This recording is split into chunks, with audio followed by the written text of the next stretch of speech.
আজকে আমি কাঁচা আম দিয়ে সজনে ডাঁটার ঝোল রান্না করেছি আর হলো চিংড়ি মাছ ভুনা। কিভাবে রান্না করলাম শুরু থেকে শেষ পর্যন্ত চলেন যেয়ে দেখে আসি। আজকে আপনাদের জন্য একটা লং ভিডিও তৈরি করব। আজকে কিছু রান্না করব, কিছু বলতে আজকে দুইটা রেসিপি একসঙ্গে তৈরি করব। হ্যালো ভিউয়ার্স, আসসালামু আলাইকুম। কেমন আছেন আপনারা সবাই? আলহামদুলিল্লাহ আমি ভালো আছি। এটা আমার একটা পছন্দের খাবার। আগে পেঁয়াজটা ভেজে নেব। পেঁয়াজটা ভাজা হয়ে গেছে, এখন আমি এখানে অল্প একটু আদা রসুন দিলাম। এটাতে আদা রসুন বেশি যায় না।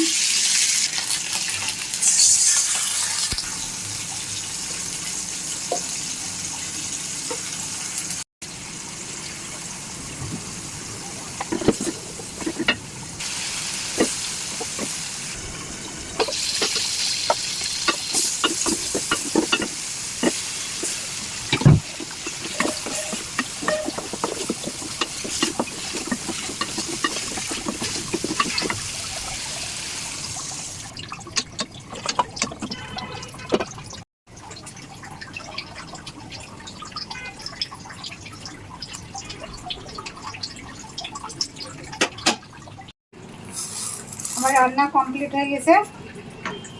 এখন এই যে কাঁচামরিচ দিয়ে দিলাম, এটা আস্ত দিলাম। যার ইচ্ছে হয় ভেঙে খেয়ে নেবে। আর ঝাল বের হলে কিন্তু খেতে পারবে না, বা আমার ছোটো মেয়ে বিশেষ করে পছন্দ করে, ওর আব্বু পছন্দ করে, আমারও খুব পছন্দ। আমি তো ঝাল খেতে পারি, ওর আব্বু বেশি খেতে পারে না, আমার ছোটো মেয়েটা তো আরও না। এই জন্য কাঁচামরিচটা আস্ত দিয়ে নামিয়ে নিব। এখন হয়ে গেছে। এখন আরেকটা রেসিপি তৈরি করব। এখানে মানে কড়াইতে তেল দিয়ে দিলাম, তারপর পেঁয়াজটা দিয়ে দিয়েছি। পেঁয়াজটা একটু বেশি দিব। পেঁয়াজটা আগে একটু ভেজে নিব। পেঁয়াজটা ভাজা হয়ে গেছে, এখন আমি একটু আদা রসুন দিয়ে দিব। অল্প একটু আদা রসুন দিয়েছি, বেশি দিব না। তারপর একটুখানি মরিচের গুঁড়ো, অল্প হলুদের গুঁড়ো, আর আর কোনো মশলা দেব না।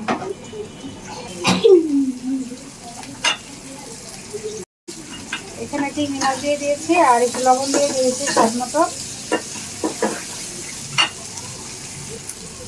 তারপরে যে স্বাদ মতো বলে পানি দিলাম, পানি পরিমাণ মতো দিয়ে দিলাম। তাড়াতাড়িতে কি বলতেছি না বলতেছি।